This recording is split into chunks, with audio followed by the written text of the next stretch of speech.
কিন্তু গোভূতটাও তাদের পিছু নেয়। দৌড়তে দৌড়তে তারা নদীর পাশে ভাগাড়টার দিকে চলে যায়। আর তখনই গোভূতটা তাদের পথ আটকে দাঁড়ায়। বাবারে বাবা, কি জোরে বিদ্যুৎ চমকাচ্ছে গো! মনে হয় এক্ষুনি জোরে ঝড় উঠবে। তাড়াতাড়ি পা চালাও। হ্যাঁ গিন্নি, চলো চলো, বৃষ্টি শুরু হবার আগে আমাদের বাড়ি পৌঁছতে হবে। মাঝ রাস্তায় বৃষ্টি শুরু হলে মহা ফ্যাসাদে পড়তে হবে। এই কথা বলে কালীপদ ও তার স্ত্রী কল্যাণী জোরে জোরে হাঁটতে থাকে। তারপর বেশ কিছু দূর যাবার পর কল্যাণী বলে, কই গো, শোনো না, বলি নদীর পাড়ের রাস্তাটা ধরলে হয় না? তাহলে তো আমরা তাড়াতাড়ি বাড়ি পৌঁছে যাব। হ্যাঁ, নদীর পাড়ের রাস্তা, কিন্তু ওই রাস্তাটা যে ভালো নয়। পাশেই ভাগাড় আছে। এই নিশুতি রাতে নদীর পাড়ের রাস্তাটা দিয়ে যাওয়া কি ঠিক হবে? আরে চলো তো, কিচ্ছু হবে না। ঝড় বৃষ্টি শুরু হলে তো হারিকেনটা যদি নিভে যায় তাহলে আরো মুশকিলে পড়তে হবে। চলো চলো, নদীর পাড়ে ছোট রাস্তাটা ধরি। কল্যাণীর কথা মতো তারা নদীর পাড়ের রাস্তা ধরে হেঁটে যেতে থাকে। এমন সময় পাশের তাল গাছগুলোতে একটা জোরে বাজ পড়ে।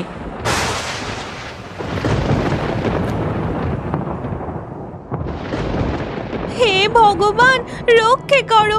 এই কান মুলছি, আর কোনো দিনও রাত্রিবেলা যাত্রাপালা দেখতে যাব না। রক্ষে করো! এমন সময় তাদের নাকে একটা বিশ্রী দুর্গন্ধ ভেসে আসে। কি দুর্গন্ধ! বাবারে বাবা, কি গো, এই বাজে গন্ধটা কোথা থেকে আসছে? তোমাকে বলেছিলাম না, নদীর পাড়ের পাশেই ভাগাড় আছে। সেখানে গরু টরু ফেলেছে হয়তো। এই গন্ধটা ভাগাড় থেকেই আসছে। এমন সময় হঠাৎই তাদের পিছন থেকে একটা বাছুরের ডাক শোনা যায়। বাছুরের ডাক শুনে কল্যাণী দাঁড়িয়ে পড়ে আর বলে, কই গো, তুমি শুনতে পাচ্ছ? আমাদের পিছন দিক থেকে একটা বাছুরের ডাক শোনা যাচ্ছে। তারপর পিছনের দিকে তাকিয়ে দেখে একটা সাদা বাছুর সমানে ডেকে চলেছে।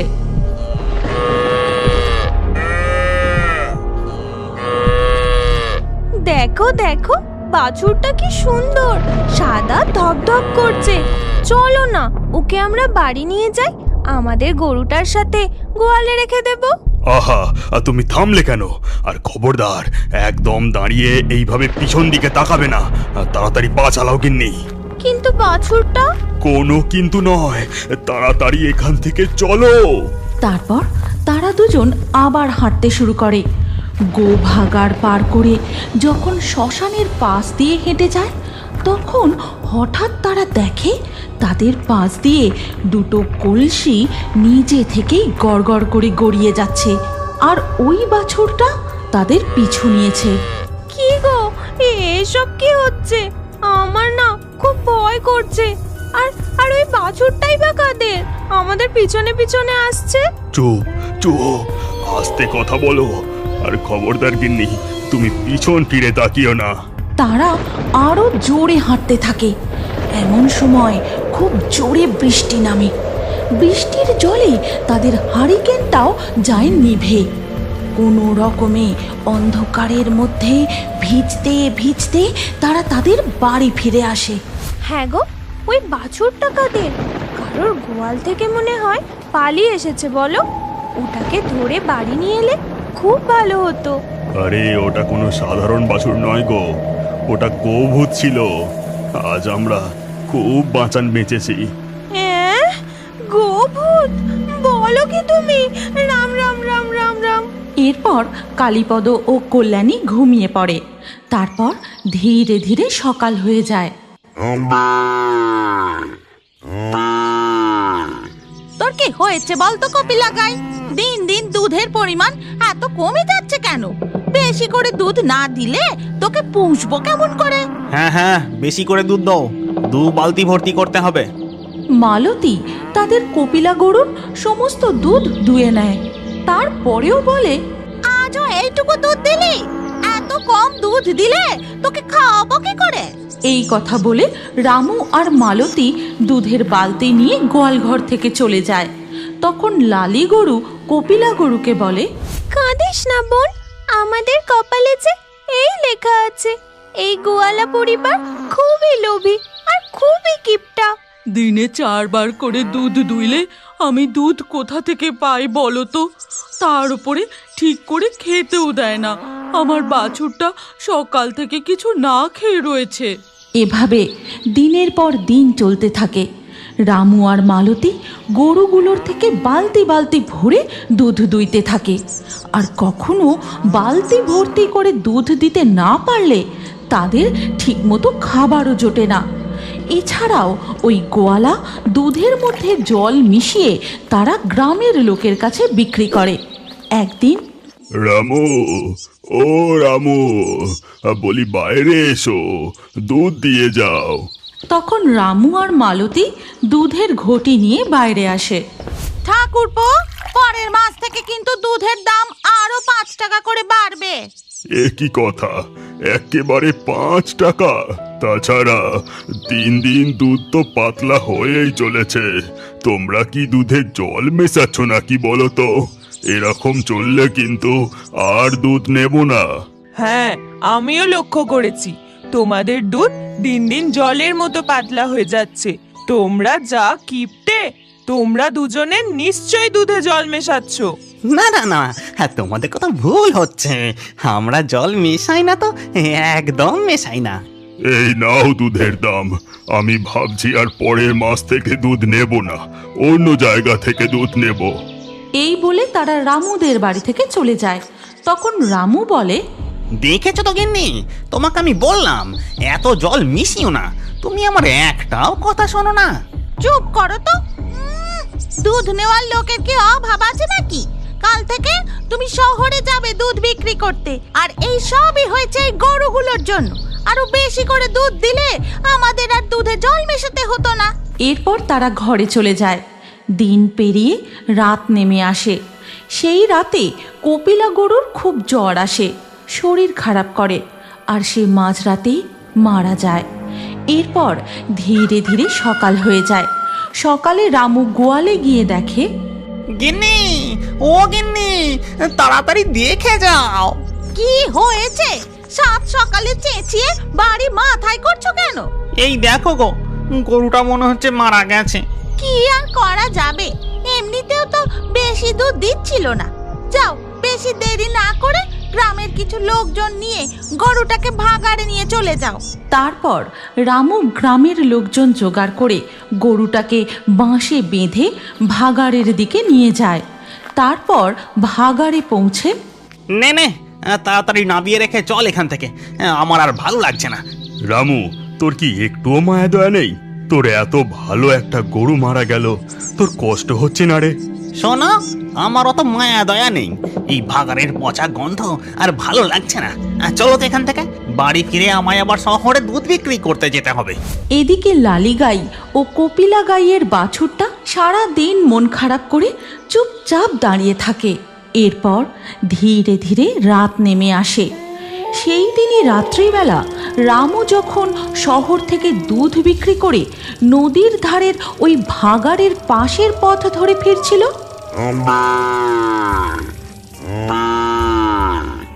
ও বাবা, এই নিশতি রাতে ভাগাড়ে এখন আবার গরু কোথা থেকে ডাকছে? রামু একটু এদিক ওদিক তাকাতেই দেখতে পায় একটা গাছের নিচে একটা কালো গরু দাঁড়িয়ে ডাকছে। বাবা, এ তো পুরো সোনায় সোহাগা। কালকে গরুটা গেল, আজকেই একটা নতুন গরু দেখতে পেলাম। কার গরু কে জানে, মনে হয় কার গোয়াল থেকে পালিয়ে এসেছে। যাই যাই, আমি এটাকে বাড়ি নিয়ে যাই। আমাকে আর পয়সা খরচ করে নতুন গরু কিনতে হলো না। রামু সেই গরুটাকে নিয়ে বাড়ি ফিরে আসে। তারপর গোয়ালে গিয়ে গরুটাকে বেঁধে দিয়ে সে ঘরে চলে যায়। এরপর রাতের খাবার খেতে খেতে সে তার গিন্নিকে সমস্ত কথা খুলে বলে। কিন্তু মধ্যরাত হতেই হঠাৎ করে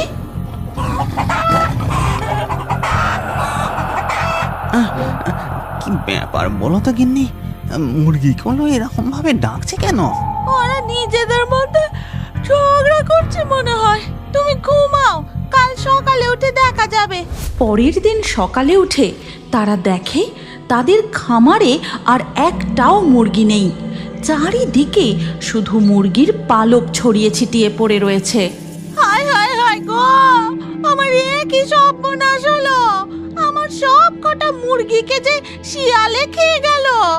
সেই দিন সন্ধেবেলা যখন রামু আর মালতী দুধ দুইতে যায়, গিয়ে দেখে বাছুরটা লালি গাইয়ের দুধ খাচ্ছে। আর এই দেখে রামু আর মালতী খুব রেগে যায়। রামু বাছুরটাকে সরানোর চেষ্টা করে, ঠিক তখনই ওই কালো গরুটা রামুকে এক লাথি মেরে ফেলে দেয়। ওরে বাবা রে বাবা, গেল গেল রে, আমার কোমরটা গেল। তুই আমাকে লাথি মারলি? তোর এত বড় সাহস! দেখবি দেখবি একবার। ও কি গো, বাজি গরুটা তোমার লাথি মেরে ফেলে দিল। হঠাৎই ওই কালো গরুটা গোভূতের রূপ ধারণ করে। সে ভয়ঙ্কর গর্জন করতে করতে তাদের দিকে এগিয়ে যায়। ওরে বাবা রে, কি ভয়ঙ্কর দেখতে! এ যে কোনো সাধারণ গরু নয় গো, এ যে গোভূত। সামনে ভয়ঙ্কর গোভূত দেখে রামু আর মালতী দৌড়ে পালিয়ে যাবার চেষ্টা করে, কিন্তু গোভূতটাও তাদের পিছু নেয়। দৌড়তে দৌড়তে তারা নদীর পাশে ভাগাড়টার দিকে চলে যায়। আর তখনই গোভূতটা তাদের পথ আটকে দাঁড়ায়। এরপর থেকে গ্রামের কেউই রামু ও মালতীকে আর দেখতে পায় না। হঠাৎই তারা যেন কোথায় চলে যায়। আর পঞ্চা লালি গরু ও কপিলা গরুর বাছুরটাকে তার বাড়িতে নিয়ে গিয়ে সযত্নে লালন পালন করতে থাকে। খা বাছারা, তোরা পেট ভরে খা, তোদের আর কোনো চিন্তা নেই। পাপীরা, তারা তাদের পাপের শাস্তি পেয়েছে। গৃহপালিত পশুদের পরিবারের সদস্য মনে করে সব সময় যত্ন করতে হয়, ভালোবাসতে হয়। দুটি দানবাকৃতি গোভূত একটি বাঘকে ঘিরে ধরেছে।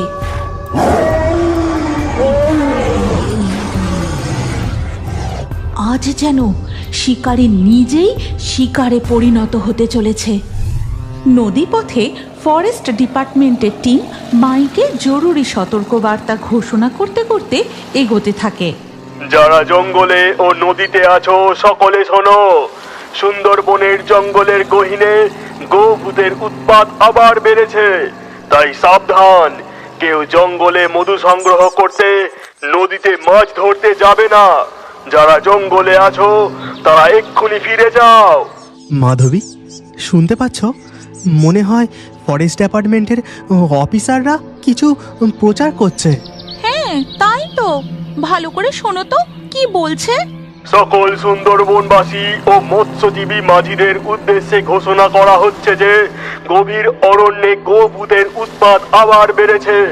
তাই যারা জঙ্গলে মধু সংগ্রহ করতে গেছো তারা এক্ষুনি বাড়ি ফিরে যাও। হরিণ ভাঙা নদী ও কালিন্দির খাঁড়িতে মাছ ধরতে যাওয়া এখন বন্ধ থাকবে।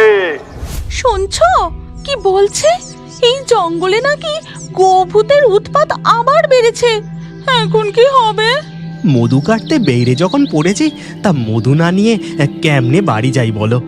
চলো চলো, কিচ্ছু হবে না। আজ না হয় একটা মৌমাছির চাক ভেঙে ফিরে যাব। এই বলে কালু ও তার স্ত্রী মাধবী ফরেস্ট ডিপার্টমেন্টের সতর্কবার্তা উপেক্ষা করেই জঙ্গলের আরো গভীরে প্রবেশ করে। কই গো মাধবী, আমরা তো অনেকটা ভেতরে চলে এসেছি। এখানেও মৌমাছির চাকের কোনো চিহ্ন নেই। এত দূর যখন এসেই পড়েছি, আর একটু চলো না। আমার মন বলছে আর কিছুটা গেলেই আমরা ঠিক মৌমাছির চাক পাবো। কালু ও মাধবী জঙ্গলের আরো গভীরে প্রবেশ করতেই তারা গাছের ডালে একটি মৌমাছির চাক দেখতে পায়। তোমাকে বলেছিলাম না, আর একটু গেলেই আমরা ঠিক মৌমাছির চাক দেখতে পাবো। হ্যাঁ হ্যাঁ, কিন্তু এই বিদঘুটে পচা গন্ধটা কোত্থেকে আসছে? উফ, বাবারে বাবা, এখানে যে টেকা দেয়। আরে বাবা, নাকটা ঢাকা দিয়ে তাড়াতাড়ি কাজে লেগে পড়ো। কালু গাছে ওঠবার প্রস্তুতি নিচ্ছিল। এমন সময় তারা শুনতে পায়,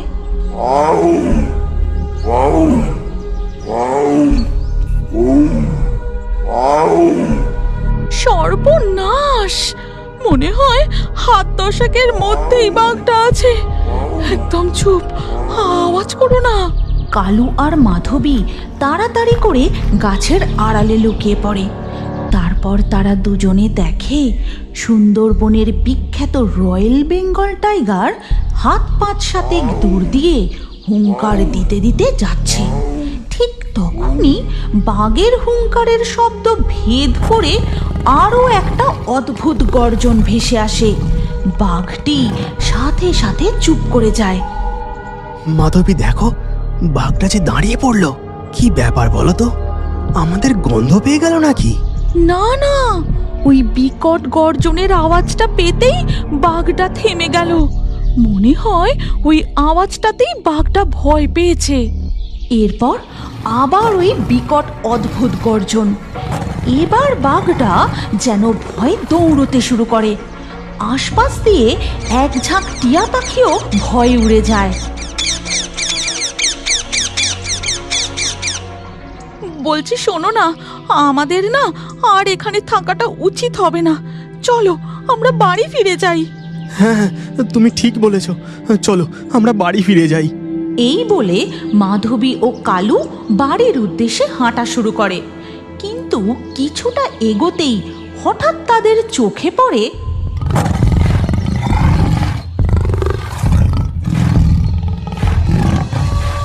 দুটি দানব আকৃতি গোভূত একটি বাঘকে ঘিরে ধরেছে।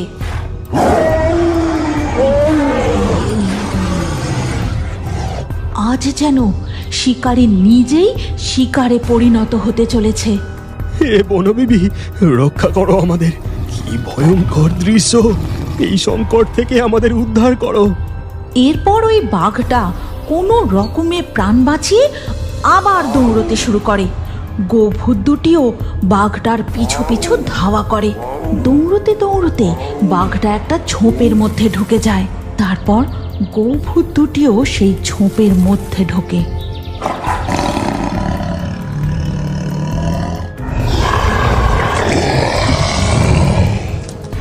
মুহূর্তের মধ্যে সব শান্ত। তারপর হঠাৎ শোনা যায়,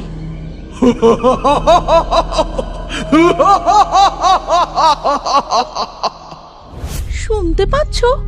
এটা কোনো মানুষের হাসির শব্দ না? হ্যাঁ, তাই তো। আর অদ্ভুত ব্যাপার, বাঘটাও তো ওই ঝোপের দিকেই ঢুকলো। নিজের চোখ আর কানকে বিশ্বাস হচ্ছে না। যেখানে দানবের মতো ভয়ঙ্কর গোভূত বাঘের শিকার করে, সেখানে মানুষের অট্টহাসি। মাধবী, এক্ষুনি এখান থেকে পালিয়ে চলো। এই জঙ্গল এখন আর নিরাপদ নয়।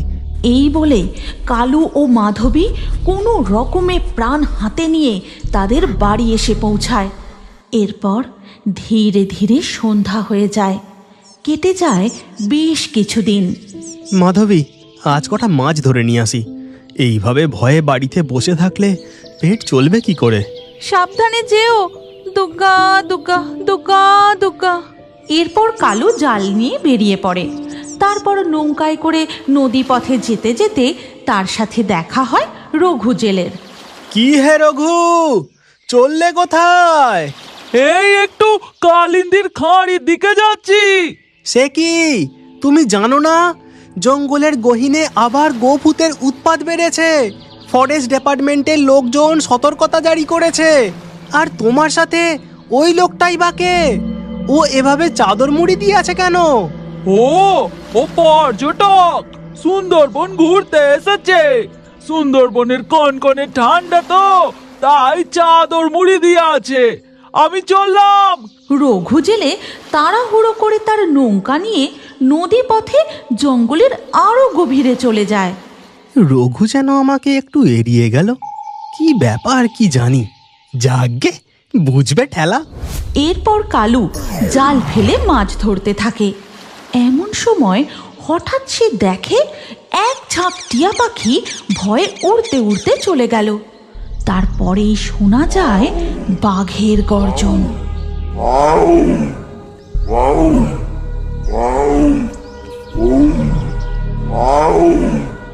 দুটি বাঘ নদীর জলে সাঁতরাতে সাঁতরাতে এপারের জঙ্গলে উঠে পড়ল। সর্বনাশ!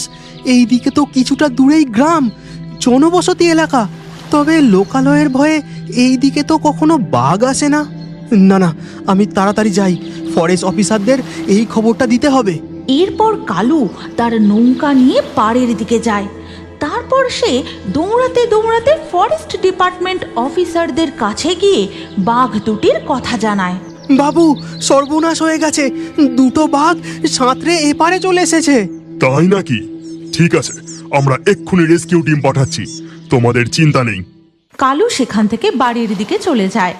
এর কিছুক্ষণের মধ্যেই ফরেস্ট ডিপার্টমেন্ট অফিসাররা বাঘ দুটিকে সুরক্ষিতভাবে রেস্কিউ করে নিয়ে আসে। স্যার, মনে হচ্ছে বাঘ দুটি কোনো কারণে খুব ভয় পেয়েছে, ভয়ে জঙ্গলের গভীর থেকে বেরিয়ে এই দিকে চলে এসেছে। স্যার, আরেকটি খারাপ খবর আছে।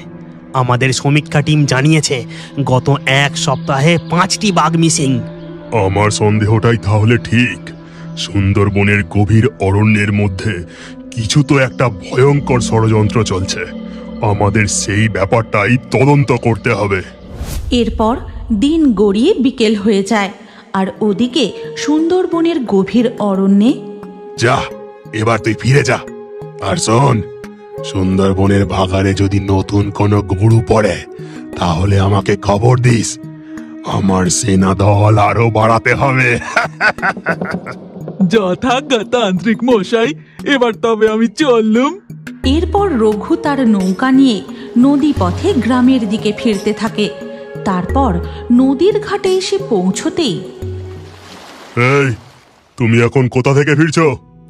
জঙ্গলের গভীরে যাওয়া এখন বারণ, তুমি জানো না? অফিসার বাবু, আমি বেশি দূর যাইনি, এই কাছেই মাছ ধরতে গেছিনু। কিন্তু আপনারা এই সময় গ্রামের ঘাটে, কিছু বিপদ হয়েছে বাবু? আজ দুপুরে লক্ষ্মীকান্ত নামের এক জেলে 2টি পর্যটককে নিয়ে কালিন্দির খাঁড়ির দিকে জঙ্গলে গেছে। তারা এখনো ফিরে আসেনি। ওইদিকে এখন রেড অ্যালার্ট জারি করা আছে। তারপরেও ওই 2জন পর্যটক লক্ষ্মীকান্ত জেলেকে টাকার লোভ দেখিয়ে ওখানে নাকি বাঘ দেখতে গেছে। ও তাই নাকি? তাহলে তো ভারী বিপদ বাবু। এই কথা বলে রঘু সুর করে ঘাট থেকে পালিয়ে যায়, আর মনে মনে বলে, জানে না তো ওরা কার ফাঁদে পা দিয়েছে। বাঘ দেখতে যাওয়া, সে আর এতক্ষণে ওরা জীবিত নেই। ওদিকে কালিন্দির গভীর জঙ্গলে দেখা যায় ক্লান্ত তৃষ্ণার্ত দিশেহারা একটি ছেলে। তুই কোথায় গেলি সৈকত? ফিরে আয়, আমার কাছে ফিরে আয়। মাঝিটাকেও যে আর দেখতে পাচ্ছি না, নৌকাটাও এখানে খালি পড়ে আছে। যাই, ওই দিকটাই একটু খুঁজে দেখি। ওই যে 2জন পর্যটক, তাদেরই মধ্যে এ একজন, যে দিশেহারা হয়ে তার বন্ধুকে খুঁজছে। সে আর কিছুটা এগোতেই দেখে এক ভয়ঙ্কর দৃশ্য। এ কি, এত গভীর জঙ্গলের মধ্যে তান্ত্রিক, আর ওর পাশে খাঁচার মধ্যে বাঘ কেন? জেগে ওঠ, জেগে ওঠ আমার সৈন্যদল, জেগে ওঠ। সাথে সাথেই নীল আলোর মতো রশ্মি জ্বলে উঠে দানবের মতো গোভূত প্রকট হয়।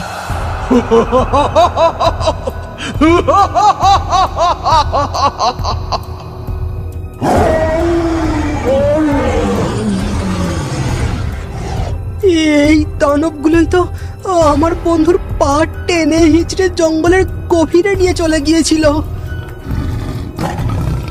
হয়তো আপনি জানেন না, আপনি যদি আমাদের গোভূতের কার্টুন চ্যানেলটি সাবস্ক্রাইব করে আপনার নাম কমেন্টে লেখেন, তাহলে আপনার নাম আমাদের কার্টুন ভিডিওতে দেখানো হয়। হ্যাঁ হ্যাঁ, সবাই জানে। এবার তুই চুপ কর, আমাকে নামগুলো বলতে দে। আজকের লাকি ড্রয়ে জেতা নামগুলি হলো শাকিল, মীরা, রাহুল, সুমা, মাহি, নিশান, পাপিয়া, ঝুমুর, ফারহান, শুভ, রেশমা, ফাগুন, তৌফিক, অর্ক, তানভীর। কার্টুন ভিডিওতে আপনার নাম দেখতে চাইলে শুধু নাম লিখলে হবে না, আমাদের গোভূতের চ্যানেলটি এক্ষুনি সাবস্ক্রাইব করে নিন। আর স্ক্রিনের উপরে আসা এই পরবর্তী ভিডিওটি চালিয়ে সেখানেও আপনার নাম কমেন্ট করতে পারেন। আজকে আমাদের এই গল্প এখানেই শেষ হলো। দেখা হচ্ছে পরবর্তী ভিডিওতে।